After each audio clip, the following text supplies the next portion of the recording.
Welcome Home Radio Podcast. Are you looking to buy or sell your home? Our team is here with answers to guide you through the buying and selling process.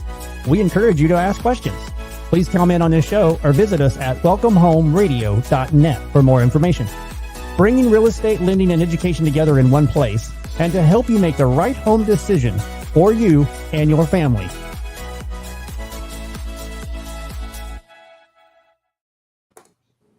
Well, and good morning, everybody out there listening to us in podcast land and every other type of way you can hear us. We're welcoming you today to a show that we put together. My co-host here with Blair Thomas, with our alumni lender will be here. And then we've got Jeff Duffy as well. He's the title guy. And myself, Tom Holm. I'm with Champion School of Real Estate in the instruction, senior instructor for them, and have been for the last 20 years teaching for Champion School of Real Estate here in Texas and across the nation for that matter as well. I help with getting the licensing for realtors and for licensing for the loan originators throughout the state of Texas. But I have the great honor today of introducing Roy Carter to you. And Roy has got more than 25 years, probably going on about 100 years, it probably feels like, of inspection, real estate inspection experience. He's the Director of Inspector Education with Champion School of Real Estate. He's responsible for statewide inspector programs as well as any national course offerings that they put out. And Roy's got this history of being well known in the inspection business. He's a member of the American Society of Home Inspectors, ASHI. And Roy, it's great to have you with us today. Thanks for having me. I really do appreciate the opportunity. Well, it's super to have you here. One of the things we'd like to start off with, our listeners out there may be in the real estate field. In another part, they may be realtors. We have lenders out there that listen to our program, listeners all the way from Australia to California to Nevada to everything throughout the United States that listen to this podcast. So we're going to address mainly Texas as far as getting licensed in Texas. Tell us the process as far as that goes, because I realize the process in Texas is a pretty stringent process, and this would be consistent with most of the states. Is that correct? It would be. It would be for the most part. Yeah. So tell us what you go through to be a home inspector here in Texas. Well, to become a professional real estate inspector in Texas, and to bypass any sponsorship requirements, because you have two paths. You can do the traditional sponsorship route, or you can take the 194 hours of professional real estate inspector core related courses, and that would bypass any form of sponsorship, which the majority of the people that come through the program, they do the 194 hours so they can not have to worry about having a sponsor. And in doing that, the course is broken down into two separate tracks. One is the national portion of the program, because you have to pass a national portion of the exam. And then the other 84 hours is broken up into the state portion of the course, because there again, you have to take the state portion of the exam and pass both parts in order to become licensed. But so let me get this straight. It's 110 hours for the national and 84 for the state. That is correct. Okay. Yeah. Two separate paths. Now, obviously, I can see why you'd want to choose that path easier than doing the apprenticeship that you would be asked to do on 2 years. But how does that affect the overall quality of that inspector? I mean, I'm sure anybody could work as hard as they could, but if you have somebody and you're a protege for somebody for 2 years, seems like that would be a little bit more effective. It may seem as though it might be a little bit more effective, but you don't have a lot of people out there that's willing to take people down that path. And that's part of the reason why the state came up with the the advanced course hours to bypass sponsorship, because just like with anything else, you know, people play what I would call that knock knock, the game is locked. So, you know, but the demand for the inspections were up. So, you know, there again, you had a segment of the public that wasn't getting served because there wasn't a number of inspectors that we out there to serve them, when everybody was saying, well, no, I'm not sponsoring. No, I'm not sponsoring. No, I'm not sponsoring. And those that are sponsoring is relative to the family and friends and things of that nature, and not people that they're not really associated with or don't know, you know, that kind of way. And the way our program is structured is pretty intense. To include, they also get some time within a house as well when they get over to the state portion, because they do 40 hours of Texas practicum, where they actually marry them up with a professional inspector, one of the family members, because as you know, we look at you as family when you come through Champions. So we marry them up with one of the Champions professional inspectors that's gone through the program, and they'll take them out on inspections. They'll do 40 hours, minimum of 5 inspections. And generally speaking, they probably take them to about 10. But they'll have their 40 before then. So, and then they continue that relationship thereafter. So they get a lot of shadowing and practicing under that same concept as well. So it's pretty intense. Wow, it does. How many courses does that break down into? Do you know, is there an actual number that you could tell our listeners that they'd expect them to be taking? Yeah, the national portion of the exam, I call it national/state, because the tried and true information stays the same, because a roof is a roof and a foundation is a foundation. Wait, they're not different? Yeah. I thought those people in Oklahoma only use clay on their roof. There you go. So what they learn over there on that side, they still apply when they get over there to the state modules. But the national modules are made of 4 courses. There's the 40 hours of property building module 1, which entails from the soil to the foundation, to the hazardous glazing locations, to the stairs, to the emergency escape and rescue, interior, exterior. It covers all of those particular items. Then you have the second module, which would be the module 2. And then that's when they get into the electrical and the plumbing, the HVAC system, and the insulation and ventilation and things of that nature. And then followed by that is the third module, which would be the analysis and finding and report writing module. And that's kind of a summary of module 1 and module 2. So now it's a matter of you seeing everything that you're supposed to be seeing and doing everything that you're supposed to be doing to actually populate a report and take care of the client. And then the final module in that one is the business operations and professional responsibility module, where you kind of learn some of the laws and the contract languages and things of that nature and do's and don'ts. And then once they've completed all of that, then we ask them to make the application to the Texas Real Estate Commission. And once they make that application to the Texas Real Estate Commission, then they would take our prep program in preparation for that exam, which our prep is second to none, including we got 5 national mock exams. So anyway, they would come back, and then once they have completed the prep, and then they take that national portion of the exam, and they pass that, then they would come back and get their Texas modules. And the Texas modules are made up of 20 hours of Texas law. And then there's 24 hours of Texas standards of practice. And that's where they get specifically more in depth as to what Texas requires you to look at on a property. And then once they complete both of those modules, then we would assign them to a professional inspector to go out and conduct inspections with them. So, and these are actual homes that are up for sale, and they're out there participating, basically bringing the bookwork to life. So you actually have a reference system in place to help people with that part where they need to be working with an inspector. Am I hearing that correctly? That is correct. Yep, we do. Okay. Tell us about just one last question on the expense of this. What would you total all in? I mean, there's equipment you have to buy. There's courses you have to take.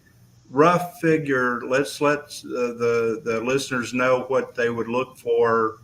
Fees that you pay to the state. Just kind of give us a rough ballpark figure as far as what an all-in cost would be to do that very first inspection. Okay.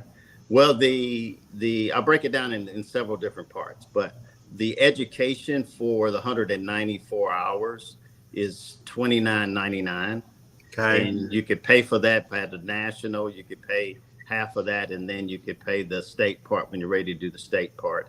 So $30 to get all that done. $30, that's it, and you're in.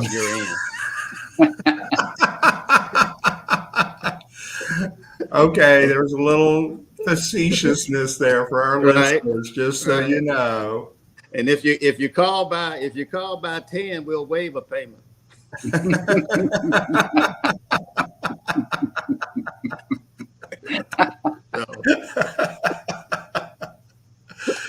But you still have to pass the test. You still got to pass the test, though. That's absolutely right. There you go. Let's bring it back into the guidelines. Let's get the reality there, please. Yeah. So we spend $3,000 for education. What else is the expectation? Yeah, and what I'm going to say too, that if you are a veteran with a veteran that has served, you can take 25% off that price. And so it looks like certain people in our crowd here, maybe Blair, may be in your classroom coming up next week. So I love it. I love it. I love it. So, and then beyond to the test though, because that's not an easy test. I've heard it is not. No, it's not. Does it fall under the Biden forgiveness program? No. You're getting 25% off, cheapskate. Come on. Hey, I am a cheapskate.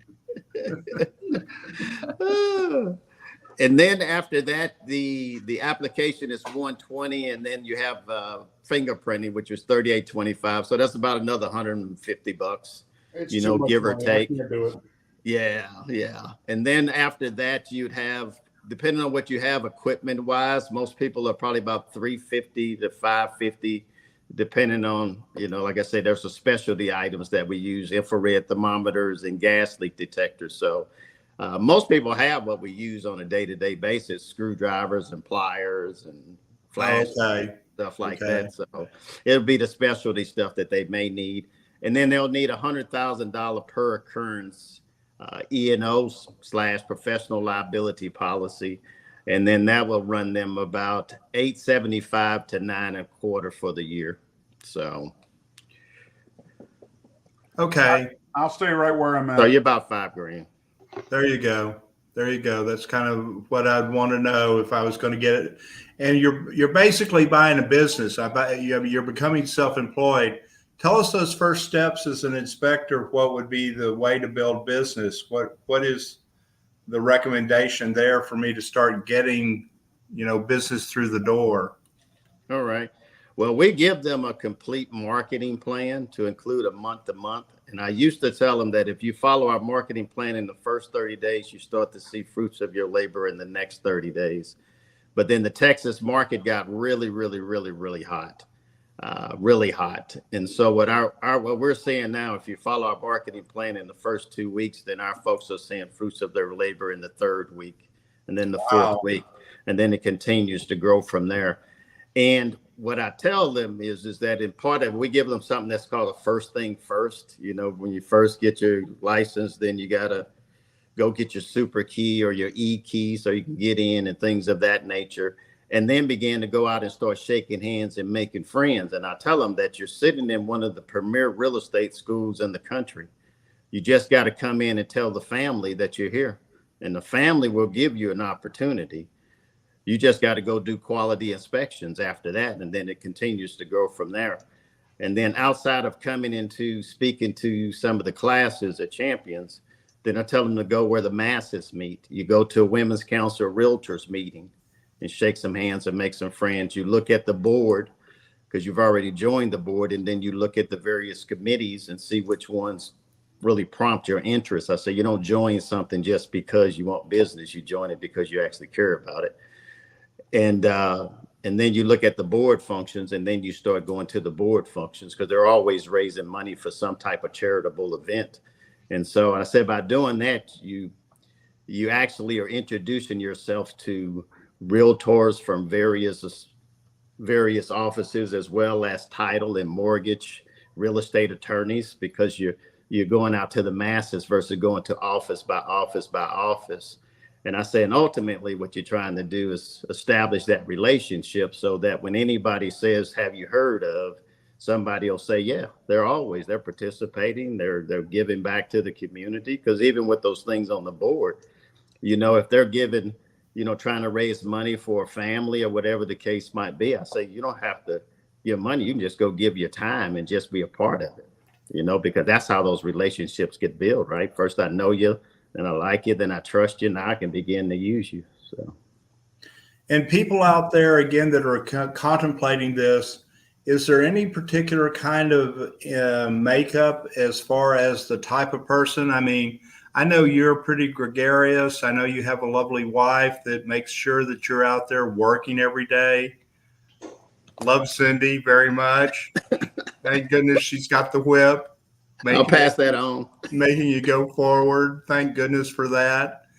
But the nice thing about that, with regards to that, what do you see typically as the person? Are they coming from the real estate business already? Are they realtors or engineers, or is it just pretty much all over the board? People that want to be entrepreneurs? I mean, what do you see as that origination point? It is a cross section of people from various backgrounds and degrees. Obviously, we get some of the engineers. We do get some real estate folks.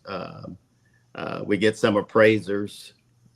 We get adjusters, but we also mainly get a lot of people. We get a lot of people from the oil field. We get pilots. We got teachers. We got police. I always tell everybody this is a learned profession. So you can pretty much come from any background because you're going to learn everything that you need to know. I think the person that really adapts to this is the person that has a good attention to details. Okay. That would really make sense, wouldn't it? Is there speaking of education, is there ongoing requirements for renewals for educating? Is there an annual thing or biannual or? Yeah, your license is good for 2 years, so you have to renew every 2 years, and you have 32 hours of continuing education each year. Well, yeah. Each renewal period. Each renewal period, yeah. But you're not retaking the test. You're just having those hours. That is correct. Yeah, and the state dictates 8 of them because it's about the legal and ethics and SOP, so they want to make sure everybody's up to date. And then you take 24 hours out of any one of the TREC approved course related subjects that you feel like is of interest to you. Cool. Well, I'll open it up for my partners here to ask questions that they're thinking about. I know that, again, this process is something that will help people get into the profession, and that's what we wanted to start with. One last thing I want to ask you: what got you into it? That was my first question. I took it. I saw it. It's mine. Think of another one. Right. Get away from my list. Well, my formal background is banking and mortgage banking, and really. Yeah, my formal background is banking and mortgage banking, and also served too. But when I was in the banking and mortgage banking, me and a friend got connected, and we started doing finish out of commercial properties, and we did some stuff for family and stuff like that, but it was mainly commercial. And we built some room additions and stuff for family and a couple of houses and stuff like that.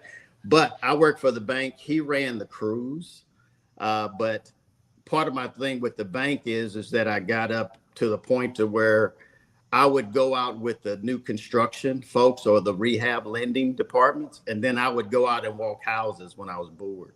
So I say, well, I'm going out with y'all this afternoon. We start walking houses. So when we started doing the renovations and stuff like that for commercial properties, finish out work.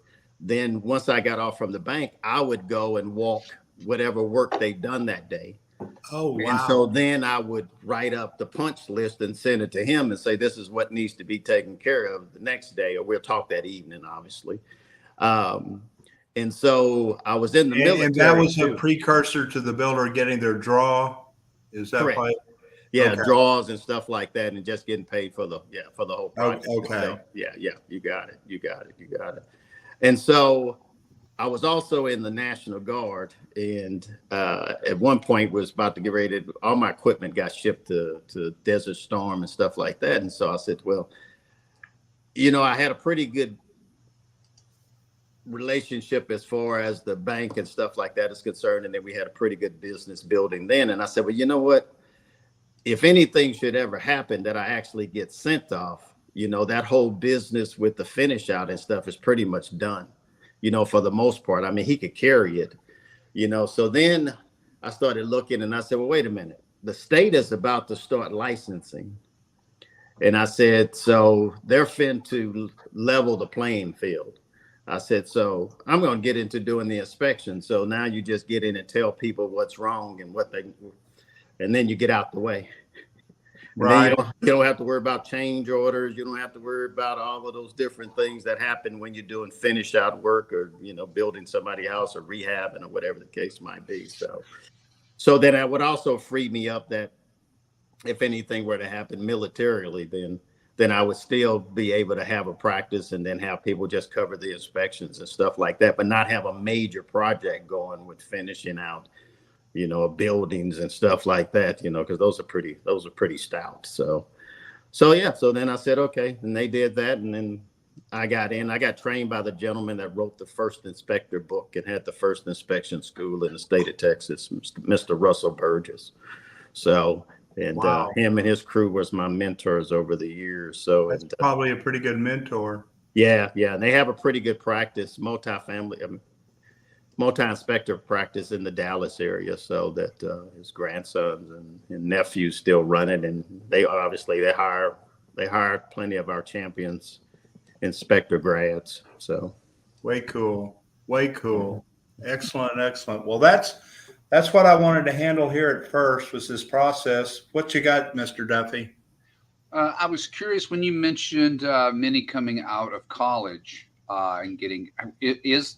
Are there certain courses that really put them ahead of their licensing that may have already had as they graduated college, or is that still just a fresh start when you're taking those courses? It's really just a fresh start.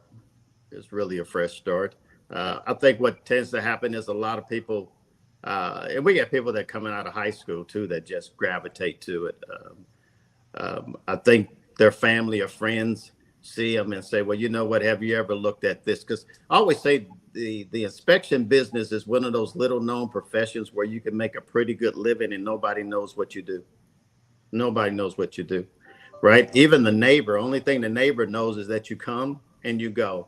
You come and you go. Right? Wonder what the hell Roy's doing today. Right? That's the only thing they know. They're like, man, he disappeared. So when you just pull up, you're there for a little while and leave, you just start rumors in the neighborhood. Exactly. Exactly. They're like, I don't know what's going on with that, because everything that we do happens inside of the real estate community. There's no formal advertising for inspectors. There's no billboards. There's no print media. There's no commercials.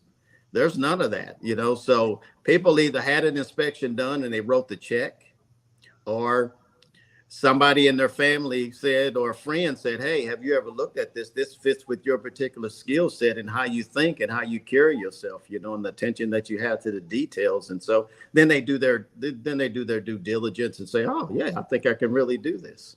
So. Can you also? I know many good inspectors, and it's a great career opportunities for many. And I've been interested in the past, but then when you mentioned one of the big keys, and that's attention to detail. So I knew pretty quickly. I thought, no, that's not going to be a fit for me. But I think you're doing that title stuff. I think you got the attention to detail down. Let's hope he does. Right? That's dope. It's all about the team, sir. It's all Okay, about it the makes team. Well, that Makes part's me a little true, too. scared as far as that goes, and now we're pointing that out. But I'm happy at the moment Blair's not saying anything to back any of that, He's other being stuff real up. We worked quiet, together isn't for a he? while, so he's just soaking it in, trying to figure out, was that last deal I sent to Jeff a smart idea? absolutely. Roy. Oops. Well, I would like to get to our title of our show, which is Home Inspection Checklist. So, Roy, if you would take our listeners, and what is a basic inspection going to cover for them, for their, give us the 50,000 foot view. We don't have to go into total detail, but what is on that checklist for them to get awareness on a home they might be buying? Well, it's we cover everything from the rooftop to the soil underneath. So I would always say that the 5 major items that we look at would be foundation. That would be number 1. And that's the biggest of concern with most people. Followed by that would be the roofing. And then followed by that would be the electrical. And then you hit HVAC, and then you hit plumbing. And then I say that we go into the attic and we check the structural members of the attic, and if there's any unsafe conditions that would be up in that attic, just like we walk the perimeter of the property to see if there's any adverse conditions that could affect the performance of the foundation. And then, of course, we go throughout all the rooms in the house, checking the appliances, the windows, the doors, and things of that nature. We'll take the dead front cover off the electrical panel, providing it's accessible. To check to see if there's any unsafe wiring conditions inside of that panel box, and things of that nature. But the 5 majors would be the foundation, the roofing, the electrical, that HVAC, and then the plumbing. But we basically look at everything. How does it change from whether you're doing a conventional loan, FHA, a VA, or USDA on your inspection? Does anything change? If so, please let us be aware. If not, it's basically across the board. It's the same thing that you would do every time, no matter what type of loan. Is that correct? That is correct. Yep. That is correct. And, most inspectors rely on, a solid routine. And I say the way we train our folks, we load the house. I say you load the house as though you hosted the family for the holidays.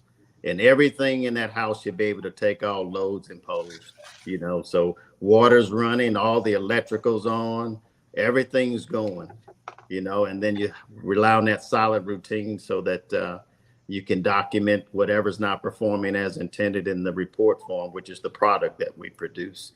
And we always say a good report for us is one that anybody can go back to that house and find without pictures. That's how the comments should be written. Now you add pictures because that obviously helps in some lane, but the comments should be written as though there is no picture, because nobody puts a picture of every deficiency in a report, but somebody should be able to go back to that house and find what you're talking about without a picture. I always say you want your phone ringing for additional business, not to try to figure out what you're saying, what's wrong, and where it is. I sure do put a lot of pictures in my rebuttal for my taxes. I feel you on that one. That's Roy, needed. Yes, sir. As a licensed inspector, then when you submit that inspection report, how long? What's the best way for me to put it? Are your feet held to the fire to that report? There has to be a time frame, doesn't there? You can't say, well, you can't expect me. That was 2 years ago. I'm not held accountable for that because things have changed in this time since this issue popped up. Well, how does that work? The inspection itself is as of the date and time inspected. It doesn't give any future life performance. So you're taking a snapshot in time. So anything that has happened in that house up to that time frame, we don't get into future life performance on anything. So I buy a home and move in, and something wasn't on the report, but something happened. You can just say, hey, that was 2 weeks ago. That was then. This is now. Right. Well, it would be a matter. It would be a matter of what it was. All right. Because as far as TREC, Texas Real Estate Commission, that particular client has 4 years to file a complaint from the date of the inspection to file a complaint with TREC. Okay. And if it had to go to the potential of a lawsuit, then there's 2 years from the date they become knowledgeable of the offense to decide to bring cause against you. Okay. So when we say that it's as of the date and time inspected, if it was something that was obvious and that inspector chose not to write it up for whatever reason, yeah, then obviously they could be held accountable for that. So, and then because I wonder if folks realize as an inspector, you're there for quite some time in that home, right? What is that average report? The average inspection time is an hour per 1,000 square feet. Okay. So I don't think a lot of times people realize how long you're there and how detailed you are, and you're looking and how you test everything out. Yeah. Now, the other question with that is, you are not responsible for, let's say rodents, but if you see signs of rodents or termites, even though that's not in your repertoire, that's not your responsibility, are you still pointing that out, obviously, or is that, you have to be cautious with that? You got to be cautious of how you say it. So, right, without having the license, you couldn't say that I observed termites. You can say you appears to have termites. Okay. Right. Because that's not the same thing with a rodent. You can say, hey, I see in your attic you have remnants that you had some mice or something up in here. I can show you that, but I can't. Or feces and stuff like that. And then you could recommend that they have somebody, and for the most part, most of the inspectors, if they don't have that license through the Texas Agricultural Pest Control Board themselves, we tell them to establish a relationship with a pest control company so that they can come out on behalf of that client at the same time that they're there. It'd be like, I don't do it, but I work with a pest control company that can come out and do that WDI report on your behalf, to have that particular relationship. That way we could stick to the structural and mechanical or any damage that might have occurred because of that. And then they can actually get to the identifying if that was part of the cause or not, that kind of thing. Stuff. So like if you see a rodent, but you really can't say, it's the appearance there. You can't say, I saw a rodent. Now, I can say I saw a rodent. That's different than saying I saw a termite or a powder post beetle or a carpenter ant. That's different. So just like I can say that attic was inaccessible due to a lot of feces or rat droppings or mice droppings or whatever the case might be. We can go there. We can't positively identify wood destroying insects unless you have the license. But if I'm in the house when the inspection's being done, the inspector can say I saw a rodent. Yes. Mm-hmm. Mm-hmm. Or you got while I'm standing there, should he tell me, or should he just write that in the report? Well, I think at some point at the conclusion of the inspection, you do a presentation to your client. So at that presentation, then any of those notes that you have put in the report, you should tell them. I wouldn't stop my inspection to go run and tell them that, hey, I saw a rodent with a big red shirt on. Exactly. It was jamming to the beat.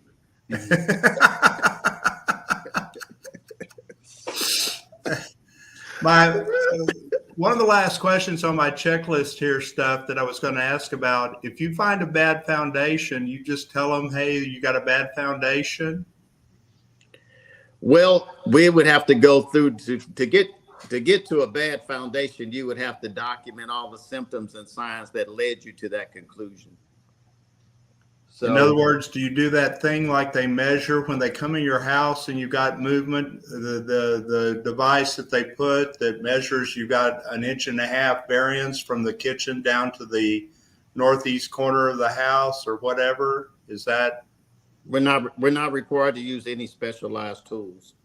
Okay. He's got an 8-ball in his bag. He just sets it in the middle of the floor and see where it goes and how fast. Some do put the ball on there and then let the ball roll because you can feel it. You know what I mean? So you rely on the symptoms and signs. You look at the separation of baseboards or crown molding, as well as you look at the width of cracks and separations. And once you get past the 1/8 of an inch, we always say it's not a crack anymore. It's a separation. The sloping of the floors. We tell our folks before you leave the room, you cross it. and you take small steps so that way you can feel any change, those kind of things. And then you can document all those symptoms and signs to include the doors and the windows that are not opening or closing properly or sticking, whatever the case might be, and then what you see on the exterior. But you document all those symptoms and signs. And because of that, and the way that our standards of practice is, we have to render an opinion as to the performance of the foundation. So if you got enough of those symptoms and signs that lead you to believe that you've had some movement, then you would document those signs and then say, because of that, you have major settlement, in my opinion, and I'm recommending that you have a structural engineer come out to further evaluate. Okay, so that's just what I was checking on, is to make sure that you actually, for big items like the roof and the foundation, those first two items on the checklist, you outsource that to other folks to come and do their part. Because did you climb up on the roof? Well, you do climb up on the roof. You do climb up, because I know that sometimes we see the little, what do they call them, whirlybird things going around. Are you talking from a ventilation standpoint? Or are you talking about? I think he's referring to a drone. That's what they used to call them. That's what they call drones. There we go. Can you use drones instead of getting up on roofs? You can. Okay. You can.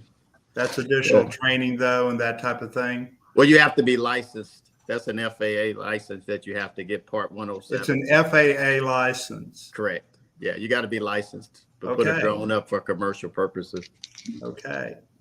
Well, we got a follow-up show that we're going to be doing here in 2 weeks, and Roy's going to be on that show. So I want to give us kind of a thank you to Roy for being here today.